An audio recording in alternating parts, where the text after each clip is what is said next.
రంగారెడ్డి లంబడకుల పోరాట సమితి ఎల్ఎస్పీఎస్లో మన తండాలో మన రాజ్యం అని అనేక పోరాటంలో భాగస్వామ్యమై పాదయాత్ర, సైకిల్ యాత్ర, అనేక పోరాటాలు, అనేక ఉద్యమాల్లో భాగస్వామ్యమై మన జయరాం నాయక్ గారు అలాగే ఇటల్ గారు సీనియరు రంగారెడ్డి లంబడకుల పోరాట సమితిలో 3600 గ్రామ పంచాయతీ 10% రిజర్వేషన్ కోసము 1995 నుంచి పోరాటంలో భాగస్వామ్యమయ్యారు.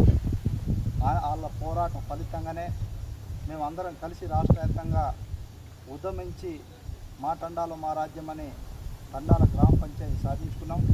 వాళ్ళ ఆశయాలకై ఈ నెల 31వ తారీఖు నాడు సీనియర్లు అందరినీ ఒక తాటి మీద తెచ్చి ఒక ప్లాట్ఫామ్ మీద తెచ్చి భవిష్యత్ కార్యాచరణకు రంగారెడ్డి లంబడకుల పోరాట సమితి రాష్ట్ర స్థాయి జనరల్ బాడీ సమావేశం ఏర్పాటు చేయడం జరుగుతూ ఉన్నది.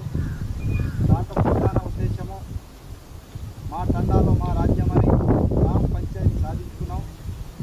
దాన్ని రెవెన్యూ ప్రత్యేక ఒక తండా బోర్డును ఏర్పాటు చేయాలని కూడా ప్రధానంగా డిమాండ్ చేస్తూ ఉన్నాం. డిమాండ్ను కూడా ప్రభుత్వం చేయడం జరిగింది. ఆ డిమాండ్ సాధనకై చర్చ కార్యక్రమాన్ని ఏర్పాటు చేసి తర్వాత భవిష్యత్ కార్యాచరణకు సిద్ధమవుతాం.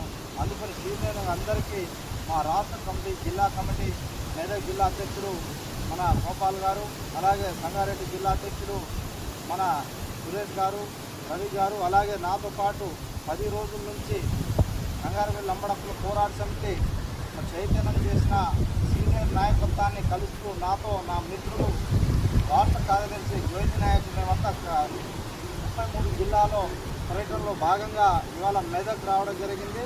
సీనియర్ ఆశీస్సుతో మళ్ళీ రెవెన్యూ గ్రామ పంచాయతీ సాధిస్తామని తెలియబడుతూ జై సవాలా.